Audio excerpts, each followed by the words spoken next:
राम राम दोस्तों, मेरी माताएं बहनें, मेरी बेटियों को सभी को कार्तिक मास की हार्दिक शुभकामनाएं। और इस माह में जितने भी हमारे त्योहार पड़ते हैं, दिवाली से लेकर सभी त्योहारों की हार्दिक शुभकामनाएं। आपके घर परिवार में अमृत बारिश हो, आपके घर में सुख समृद्धि आए, आपके घर में सभी कुशल मंगल रहे, यही मेरी प्रार्थना है। बाबा नीम करोली जी से, श्री राम जी से, मेरी माता रानी से, सभी के ऊपर आपके सभी देव स्वरूप कृपा बरसाएं। आपके घर में सदैव सुख शांति रहे, यही मेरी प्रार्थना है। सभी देव धन वर्षा करें। राम। तो दोस्तों और मेरी माताएं बहनें, आज मैं आपको एक पुण्य कथा सुनाना चाहता हूँ और सुनाऊंगा, क्योंकि ये पुण्य कथा कार्तिक मास में व्रत करने की है। और इसमें सुबह स्नान करना होता है। जल्दी उठकर सुबह स्नान करके कार्तिक मास के व्रत शुरू करते हैं। कार्तिक मास व्रत कथा, ये पुण्य कथा है दोस्तों। विष्णु भगवान की पूजा होती है इसमें, तो सभी पूरा सुने और आगे भी शेयर करें, ताकि भगवान कृष्ण जी आपके सारे सफल मनोरथ कर लें। जय श्री कृष्ण, जय श्री राम, जय हनुमान बजरंग बली महाराज की जय। बाबा नीम करोली महाराज। कार्तिक मास व्रत कथा एवं महात्म्य, पहला अध्याय। कार्तिक मास का शास्त्रों में विशेष महत्व बताया गया है। इस महीने में जो व्यक्ति भगवान विष्णु और माता लक्ष्मी की उपासना करता है, उसकी सारी इच्छाएं पूर्ण होती हैं। साथ ही कार्तिक मास में कार्तिक महात्म्य व्रत कथा का पाठ करना जरूरी होता है। यहाँ पढ़े कार्तिक मास महात्म्य व्रत कथा। जब देव ऋषि नारद जी सूत जी बोले, श्री कृष्ण चंद्र जी से मंत्रणा करके चले गए, तब हर्ष से गदगद होकर सत्यभामा ने अपने पति श्री कृष्ण से कहा, हे स्वामी, मैं धन्य हूँ, मेरा जीवन सफल हो गया और मैं अपने को कृत्य समझती हूँ। मेरे जन्मदाता वे मेरे माता पिता भी धन्य हैं, क्योंकि उन्होंने निसंदेह त्रिलोक्य सुंदरी मुझ सत्यभामा को जन्म दिया है। इस सुंदरता का ये प्रभाव है कि आपकी 16,000 स्त्रियों के रहते हुए भी मैं आपको विशेष प्रिय हूँ। केवल इसी के लिए मैंने कल्प वृक्ष के साथ आदि पुरुष आपको विधि पूर्वक संकल्प कर नारद के लिए उस समय समर्पित कर दिया था, जब संसार के लोग कल्प वृक्ष का नाम तक नहीं जानते थे। वही कल्प वृक्ष उस समय मेरे आंगन में लगा हुआ है। ये मधुसूदन, तीनों लोकों के स्वामी भगवान लक्ष्मीपति की मैं अतिशय प्रियतमा हूँ, इसलिए मैं आपसे कुछ पूछने की इच्छा करती हूँ। यदि आप चाहते हैं तो मेरे प्रश्न का उत्तर विस्तार पूर्वक मुझसे कहिए, जिससे सुनकर मैं अपना कल्याण करूं। मुझे वह उपाय बताइए जिससे कल्प पर्यंत भी मेरा एवं आपका वियोग कदापि ना हो। सूत जी ने कहा, इस प्रकार अपनी प्रियतमा सत्यभामा की बातें सुनकर श्री कृष्ण मंद मंद मुस्काने लगे। सत्यभामा का हाथ अपने हाथ में लेकर हास प्रयास के साथ कल्प वृक्ष के नीचे पहुंचे और उस स्थान पर सबको सेवकों को हटा दिया। सत्यभामा की ओर देखकर हंसे और साथ ही पूछा कि क्या वह उपाय सुनोगी। सत्यभामा भगवान के इस अनुराग को देखकर संतुष्ट थी और पुलकित हो गई और कृष्ण जी भी सत्यभामा को देखकर गदगद हो गए।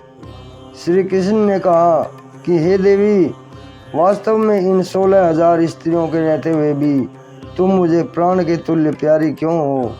तुम्हारे लिए तुम्हारी कल्प वृक्ष वाली जिद रखने के लिए देवताओं के साथ इंद्र से भी लड़ गया था मैं।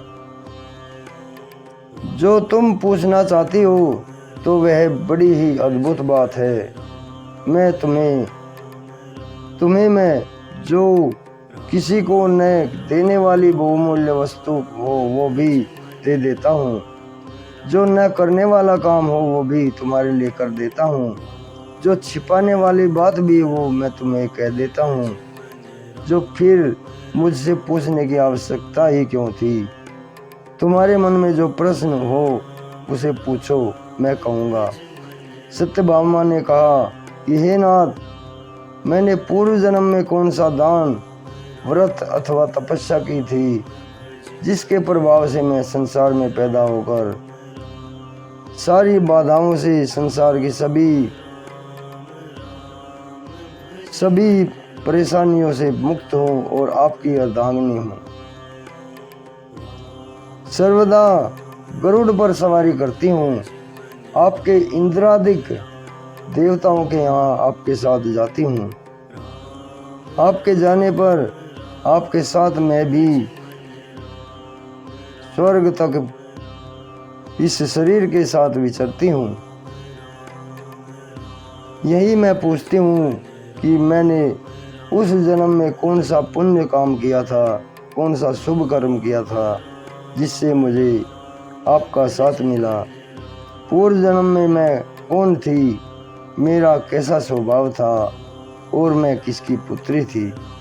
श्री कृष्ण जी ने कहा, हे प्रिय, तुम सावधान होकर सुनो, मैं तुम्हारे पूर्व जन्म की कथा कहता हूँ। उस जन्म में तुमने जिस पवित्र व्रत को किया था सो मैं तुम्हें बतलाता हूँ। जबकि सतयुग का अंत हो रहा था उस समय मायापुरी में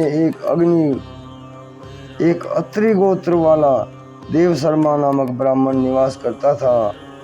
वह समस्त वेदों तथा वेदांगों में पारंगत था, अतिथि पूजक था, अग्निहोत्री और सूर्य नारायण का व्रत करता था।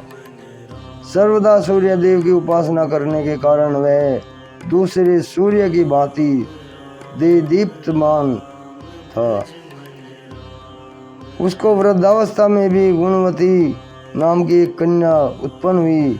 देवशर्मा को उस पुत्री के अतिरिक्त कोई संतान न थी। उसने अपनी पुत्री का विवाह अपने एक शिष्य चंद्र के साथ कर दिया। पुत्र विहीन देवशर्मा अपने शिष्य चंद्र को अपने पुत्र के समान मानते थे और जितेंद्रिय चंद्र भी देवशर्मा को अपने पिता के समान ही समझता था। एक दिन चंद्र और देवशर्मा दोनों कुश और समिधा लाने के लिए वन में गए। इधर उधर घूमते घूमते हिमालय के समीप एक उपवन में पहुंचे। तब उन्होंने एक विकराल राक्षस को अपनी ओर आते हुए देखा। उसे देखकर ये दोनों भय से व्याकुल हो गए, शरीर के अंग शिथिल हो गए और वे भागने में असमर्थ हो गए। यम स्वरूप उस राक्षस ने उन दोनों को मार डाला। हमारे गणों ने उस क्षेत्र के प्रभाव और उन दोनों धार्मिक स्वभाव के कारण उन दोनों को वैकुंठ धाम में पहुंचा दिया। जीवन भर उन दोनों ने जो सूर्य देव की आराधना की थी उसी से मैं उन पर बहुत प्रसन्न था। हे प्रिय, सूर्योपासक गणेश के पूजक, वैष्णव और शक्ति के पूजक जैसे वर्षा का पानी समुद्र में गिरता है उसी की भांति ये सब अंत में मेरे ही पास आते हैं। अकेला मैं ही हूँ। मैं ही नाम और क्रिया के भेद से 5 रूपों में विभक्त हूँ। जैसे किसी का नाम देवदत्त है, वही देवदत्त किसी का बाप है, वही देवदत्त किसी का पुत्र है, किसी का भाई है और किसी का भतीजा है। लेकिन वास्तव में यह देवदत्त एक ही है।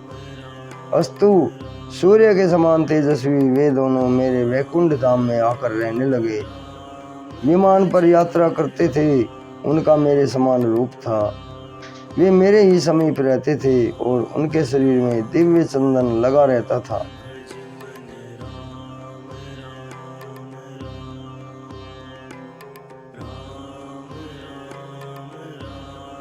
तो पहला अध्याय पूर्ण हुआ। अब दूसरा अध्याय सुनाता हूँ मेरी माताएं, बहनें, मेरे भाइयों। गुणवती अपने पिता और स्वामी को राक्षस द्वारा मारे जाने के संवाद को सुनकर पिता और पति के क्लेश से दुखित होकर करुण विलाप करने लगी। हाय नाथ, हाय पिताजी, हमको त्याग कर तुम कहाँ चले गए? मैं अकेली कन्या हूँ, आप लोगों के बिना असहनीय हूँ। अब मैं क्या करूँगी? अब मेरे भोजन और वस्त्र आदिकों की व्यवस्था कौन करेगा? घर में स्नेहपूर्वक पालन पोषण कौन करेगा? मैं कुछ भी नहीं कर सकती, मुझ विधवा की रक्षा कौन करेगा? मैं मूर्खा कहीं जाऊंगी, कहाँ जाऊंगी मैं? कौन मेरे दुखों को दूर करेगा? कहाँ रहूं, क्या करूं? हाय देव, मुझ पर ऐसा कोप हुआ है, अब कैसे जीऊं? मैं बड़ी ही पापिन हूँ, श्री कृष्ण जी ने कहा। इस तरह वह रोती हुई व्याकुल होकर अपने को भाग्यहीन, असुखी और आशाहीन, जीवनहीन कहती हुई बोली, अब मैं किसकी शरण में हो जाऊं और जो मेरे दुख को हरे? तत्पश्चात वायु से आहत केले के वृक्ष की तरह वह पृथ्वी पर गिर पड़ी। अधिक देर बाद होश में आई तो फिर अत्यंत करुण विलाप कर बहुत विकल होकर शोक महासागर में डूब गई। अपने घर की सारी वस्तुएं बेचकर सावधानी के साथ उसने अपने पिता और पति की यथाशक्ति श्राद्धादिक क्रिया करी। उसके पश्चात उस पुरी में निवास करती हुई विष्णु भगवान की भक्ति में तत्पर होकर शुद्ध एवं शांत स्वभाव से अपनी इंद्रियों को अपने वश में करके वहीं रहने लगी। उसने जन्म से लेकर मरण तक एकादशी का व्रत तथा कार्तिक मास का विधिवत सेवन किया। हे प्रिय, ये दोनों एकादशी और कार्तिक व्रत बड़े ही प्रिय हैं हमें। मुक्ति, भुक्ति, पुत्र तथा संपत्ति को देने वाले परम पवित्र हैं। जो मनुष्य तुला की संक्रांति रहते हुए कार्तिक मास में प्रातःकाल स्नान करते हैं, वे चाहे कितने भी पापी हों, वे पापों से मुक्त हो जाते हैं। जो मनुष्य कार्तिक स्नान, जागरण, दीपदान और तथा तुलसी की रक्षा करते हैं, वे साक्षात विष्णु भगवान के तुल्य हैं। जो भक्त कार्तिक मास में विष्णु भगवान के मंदिर की स्वच्छता तथा विष्णु भगवान का स्वास्थ्य वाचन करते हैं, वे प्राणी तो जीवन मुक्त हो जाते हैं। इस प्रकार जो जन कार्तिक मास में 3 दिन तक श्री विष्णु के मंदिर की स्वच्छता अथवा उसके पूजन करते हैं, देवतागण भी उनकी वंदना करते हैं। जिन्होंने जन्म भर इस नियम का पालन किया है, उनका तो कहना ही क्या। इस प्रकार वही गुणवती विधवा दत्तचित होकर प्रतिवर्ष कार्तिक का व्रत और विष्णु भगवान की पूजा भक्ति पूर्वक करती रही। हे प्रिय, एक बार वह रोग के कारण दुबली हो गई तथा ज्वर से पीड़ित होने पर धीरे धीरे किसी प्रकार स्नान करने गई, गंगा स्नान करने गई। वह जल में स्नान करने के निमित्त उतरी और जाड़े से कांपने लगी और विकल हो गई। तब उसने आकाश की ओर से अपनी ओर आते हुए एक विमान को देखा, जो शंख, चक्र, गदा और पद्म आदि विविध शस्त्रों से सुशोभित था। विष्णु भगवान का रूप धारण करने वाला था। रथ पर उनके वाहन गरुड़ की ध्वजा अंकित थी। तब मेरे गण विमान पर चढ़कर उस पर चंवर डुलाते हुए अप्सरा गणों से सुशोभित उस गुणवती को वैकुंठ लोक में ले आए। वह गुणवती प्रज्वलित अग्नि की शिखा की तरह उस विमान में बैठी हुई एकमात्र कार्तिक व्रत के प्रभाव से मेरे समीप आई। इसके अनंतर जब ब्रह्मादिक देवताओं की देवताओं के प्रार्थना करने पर मैं इस मानव लोक में आया, तब मेरे गण भी मेरे साथ आए। हे भामिनी, ये समस्त यादव मेरे ही गण हैं। देव शर्मा नामक विप्र जो पूर्व जन्म में तुम्हारा पिता था, वही इस जन्म में सत्राजित होकर यहाँ है। जो पूर्व जन्म में तुम्हारे पति चंद्र शर्मा थे, वही अक्रूर हुए। और हे भामिनी, तो ही वह गुणवती है। कार्तिक व्रत के पुण्य से तू मुझे अति प्यारी है। हे शुभे, पूर्व जन्म में मेरे मंदिर के द्वार पर तुमने तुलसी का बगीचा लगाया था। उसी पुण्य के प्रभाव से तुम्हारे घर में यह कल्प वृक्ष सुशोभित हो रहा है। पूर्व जन्म में जो तुमने कार्तिक मास में दीपदान किया था, इसी कारण तुम्हारे शरीर में शोभा और तुम्हारे घर में साक्षात अचल लक्ष्मी निवास करती है। उस जन्म में तुमने जो व्रताधिक पति स्वरूप भगवान के लिए अर्पण किया था, उसी के फल से तुम इस जन्म में मेरी प्रिय भार्या हुई हो। पूर्व जन्म में जो आजीवन तुमने नियम सहित कार्तिक मास का व्रत किया था, उसी से कभी भी हमारा और तुम्हारा वियोग नहीं हो सकेगा। इसी प्रकार जो प्राणी कार्तिक मास व्रत करेंगे, वे सब मेरे ही समीप रहेंगे और तुम्हारे समान मुझे प्रिय होंगे। यज्ञ, दान, व्रत तथा तपस्या करने वाले मनुष्य को जो फल प्राप्त होता है, वह कार्तिक व्रत के पुण्य फल का 16वां भाग भी नहीं होता। सूत जी बोले, इस प्रकार सत्यभामा और श्री कृष्ण भगवान से अपने पूर्व जन्म संबंधी पुण्य के प्रभाव का वृतांत सुनकर प्रसन्न हुई तथा सारे संसार के आदि कारण की भगवान श्री कृष्ण जी को प्रणाम करके बोली। तो दोस्तों, ये कार्तिक मास व्रत कथा का दूसरा अध्याय पूर्ण हुआ। कल मैं आपको तीसरा अध्याय सुनाऊंगा।